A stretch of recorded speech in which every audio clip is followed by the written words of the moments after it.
ఉమ్మడి మెదక్ జిల్లాలో ఈరోజు ప్రధాన వార్తలు ఈ విధంగా ఉన్నాయి. సిద్దిపేట జిల్లా వార్తలు వచ్చేసరికి సిద్దిపేట జిల్లాలో ఈరోజు దీక్షా దివస్ అత్యంత వైభవంగా జరిగింది. ముఖ్యంగా ఉద్వేగభరితంగా ఉత్సాహభరితంగా కూడా జరిగింది.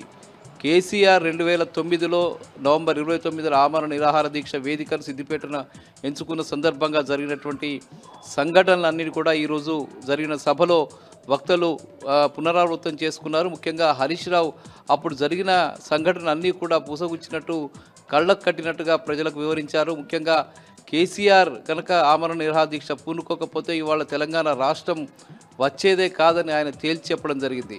ఇక ఈ కార్యక్రమంలో భారీ ఎత్తున ప్రజలు పాల్గొన్నారు. బీఆర్ఎస్ పార్టీ నాయకులు కార్యకర్తలు పాల్గొన్నారు. ఎమ్మెల్సీ యాదవరెడ్డి అట్లాగే దుబ్బాక ఎమ్మెల్యే కొత్త ప్రభాకర్ రెడ్డి తదితరులు ఈ కార్యక్రమంలో భారీ ఎత్తున పాల్గొన్నారు.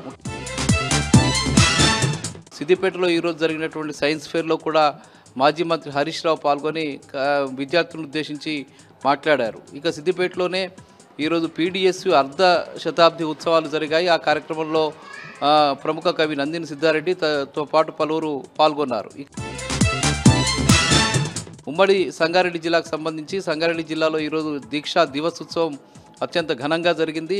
కార్యకర్తలు ఉత్సాహంగా కార్యక్రమంలో పాల్గొన్నారు. అక్కడ జరిగిన కార్యక్రమంలో సంగారెడ్డి ఎమ్మెల్యే చింతా ప్రభాకర్, జైరాబాద్ ఎమ్మెల్యే మాణిక్రావు, అట్లాగే మాజీ ఎమ్మెల్యేలు భూపాల్ రెడ్డి, క్రాంతి కిరణ్తో పాటు అనేక మంది కార్యకర్తలు, నాయకులు, ముఖ్య నాయకులు పాల్గొన్నారు.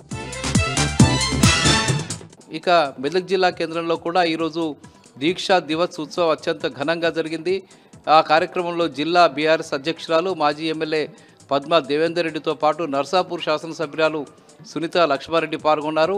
కార్యకర్తలు ఈ సందర్భంగా తెలంగాణ రాష్ట్రంలో జరిగినటువంటి రాష్ట్ర ఉద్యమానికి సంబంధించిన 14 ఏళ్ల చరిత్రను ఒక్కసారి అంతటా నెమరు వేసుకున్నటువంటి పరిస్థితి కనిపించింది. ఇవి ప్రధానంగా ఈరోజు ఉమ్మడి మెదక్ జిల్లాలో ఉన్న వార్తలు.